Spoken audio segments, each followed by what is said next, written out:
Shannon, it's been a long time coming.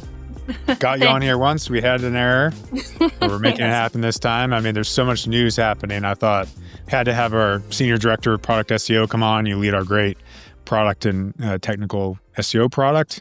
No repetition intended, but there's been so much happening on that technical side right now. We had an original subject in mind, which we're going to cover around kind of the ChatGPT growth path, the second half of this call. But as we were ready to record, rank tracking got obliterated. What happened out there? What should people know?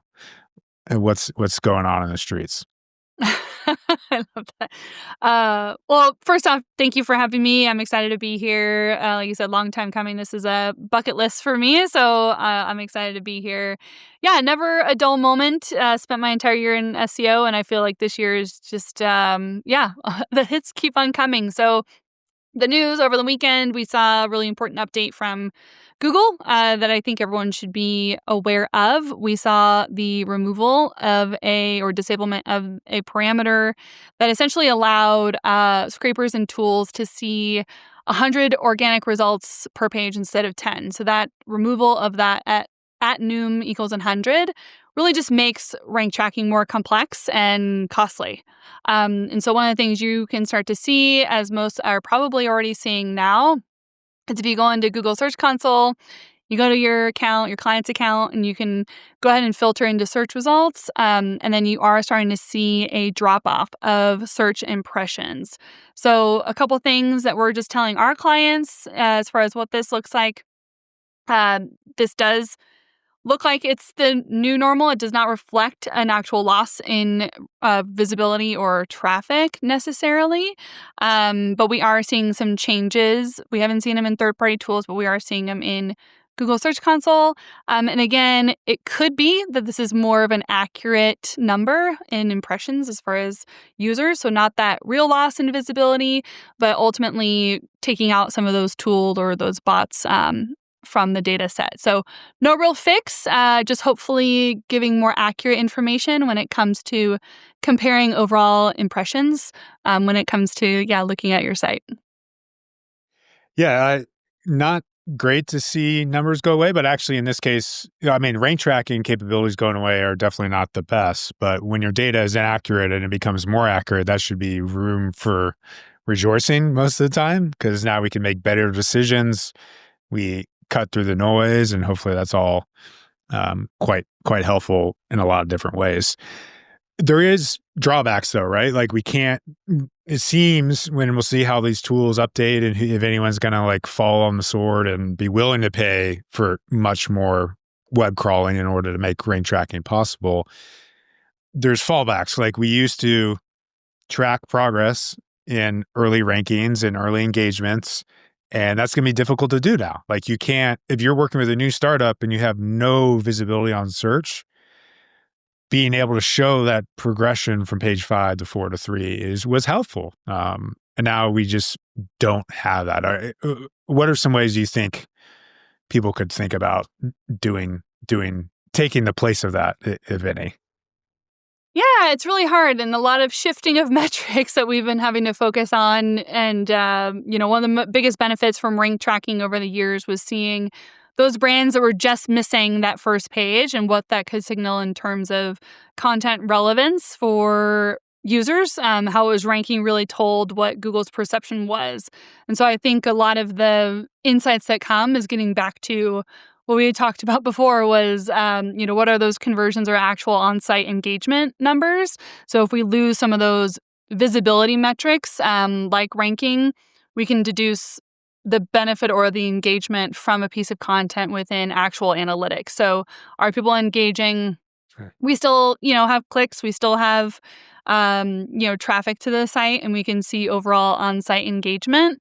And so I think that's one of the biggest things that when we're thinking through what is the content that we want to write or what do we want to do on site, really making sure it resonates with people, knowing that visibility is going to be a little bit of a challenge. And I think it's still too early to tell in terms of what all these rank trackers are going to do with this information, that they've lost this information. So maybe it's still too early to tell on the third-party tools, but I think it's just one piece of the puzzle that was driving strategy before. Yeah, I didn't think that's a great call out. Like something that I've even been saying recently is like we need to, if we're creating a piece of content, it should have justification for existence if search wasn't a thing. And now we have even more reason that that needs to be true as Yep. we lead up to searching being a thing, because Yep. you should see those metrics on site. You should be able to distribute it through the navigation and findability and information architecture that's intelligent. That would all bear fruit hypothetically even before the rankings come. So yeah, reporting on those kind of progress metrics. I think Tom Critchlow we've had on here speaks to input metrics, is like how many posts are we putting out? Yeah. And as you noted, like what are those engagement metrics? We should be seeing at least secondary conversions, time on site, all of that seems all reasonable, even if we don't have these ranking metrics. One final thing on this that's worth noting is like this leading indicator of these ranking tools getting cut off potentially could be resulting in a lagging indicator of some subsequent quality dips in other tools. So if we believe this is mostly LLMs doing this, it's not unreasonable that ChatGPT and LLM quality is going to suffer. I'm not sure why they've seemingly defaulted to Google over Bing. I know they have that partnership and potentially that was contentious for a bit. Probably they're going back to Bing, would be my guess. And that might be result in worse results Yep. as well. So maybe that's bullish for search or SEO anyways, from Google anyways, all Yep. things equal. Yeah. No, totally. It's definitely interesting to see the happenings between Google and ChatGPT and the race to data and visibility. But and the this is mine, this is yours. So it's really interesting. Yeah. So, I mean, that's the big news of the moment. But we originally jumped on this call to talk about just LLM traffic trends. So this may impact this long term. We shall see in terms of the quality of those models.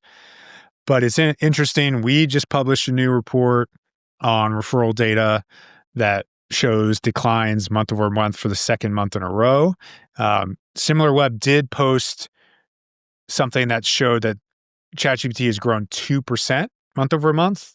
That's not referrals. Perplexity reported a 50% decline in referrals, which I don't think a lot of other people have seen.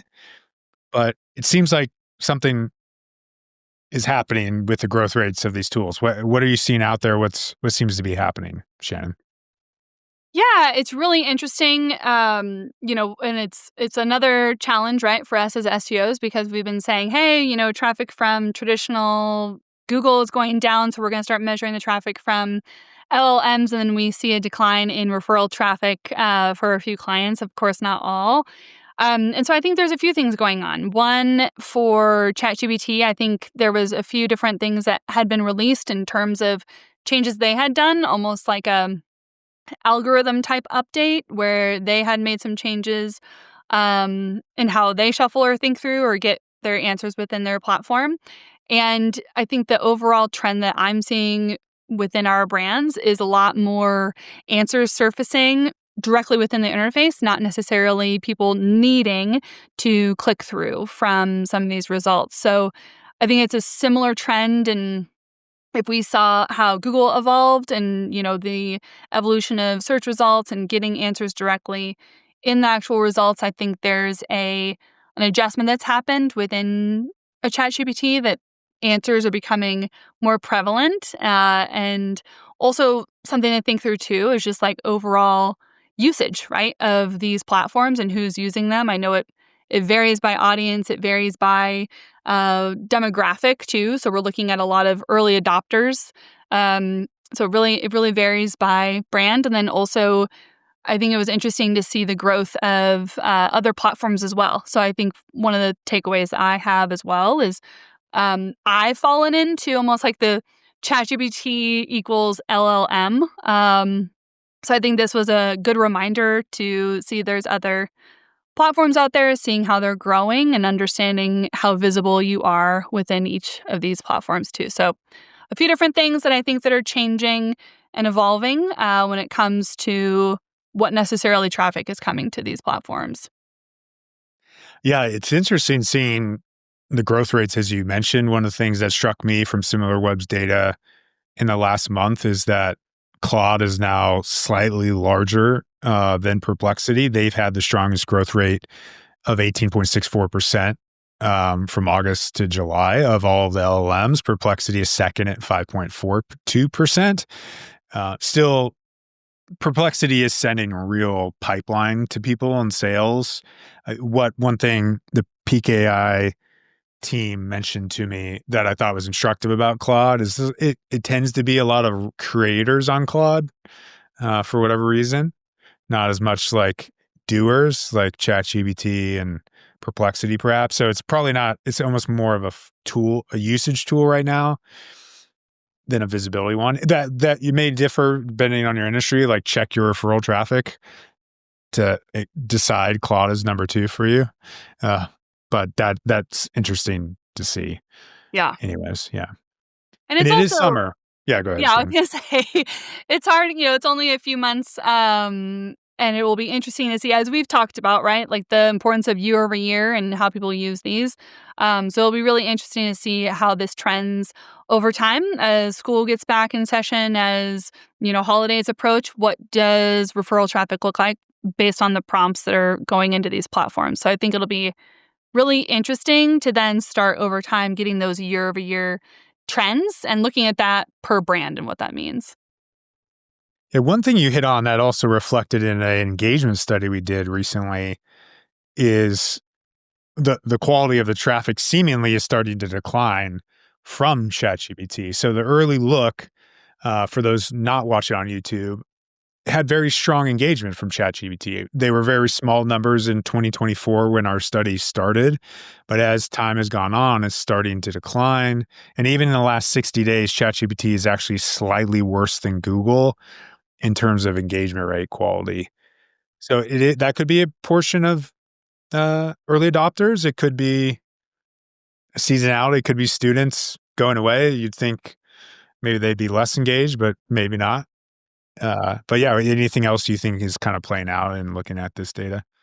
Yeah, and I, as a as a traditional SEO at heart, I think we had talked about like, oh yay, like SEO is not dead, yay. So I think the one of the biggest things that I have as a takeaway with the data that we're seeing is that importance of a hybrid approach. Really looking at, ChatGPT is not going away. It's not a fad. It's growing. It's engaged traffic. But don't abandon, or deprioritize those SEO tactics, that SEO strategy that you've been leaning on. Because at the end of the day, regardless of platform, we all as marketers are trying to achieve the same thing, which is, what is that content? What is that experience that I need to put out there for our audiences? What do they need? And similar to what you had said, would I produce this content? Would I put this on my website if search wasn't a thing? If I really thought that this was something that my audience needed, and how do I put that in the most clear, succinct way possible? So I think that is the biggest takeaway is we've seen a lot of volatility when it comes to engagement. So some say highly engaged, but we have seen that organic search is still just really valuable, and it remains, I think, more stable, maybe some smaller fluctuations, but I'm personally, I'm okay with what we're seeing, because I think the most important thing is that hybrid approach within the platforms and taking those all as signals of what we need to do as marketers today. So. Yeah, it's interesting. I mean, even seeing that decline in engagement rate, we'll see if it keeps up. I mean, anecdotally, I'm hearing a little more pessimism. I mean, maybe it's people realizing when if they're just been like minor users, do they finally encounter some result that's just like, they just know it's wrong. And suddenly that creates pessimism over time. And maybe the new models are slightly worse too. Like ChatGPT 5, I personally am not preferencing it the same way for whatever reason. But yeah, the growth rate, we had our own study that if the growth rate continued, which of course was impossible and probably should have said that in the study, it would have passed Google in 2027. Now that is completely broken. It's probably never going to do that. At least at the pacing it's on, something dramatic is going to need to change. The percentage share to Google versus other platforms, is Ahrefs reported on their new ChatGPT versus Google kind of microsite, is slowly declining, but it's like not on any pacing where the 2020s, it's likely to intersect, at least from what I'm seeing right now. Yeah. Yeah, and be curious, like the early adopters, I keep going back to, like, the people that are engaging with it now. Obviously it hasn't hit masses yet. Will it? But I agree. I think it's interesting to see, like, everyone was really thinking this was going to take off, and then it's softening a little bit. So it'll be curious to watch over time. Yeah, agreed. And I mean, we still need to pay attention to it greatly. Lean into what's working, and it's clearly driving traffic and conversions. I think that was what Bing was doing a long time ago, and now we do have a second player that really drives conversions. So it'd be stupid not to pay attention to it.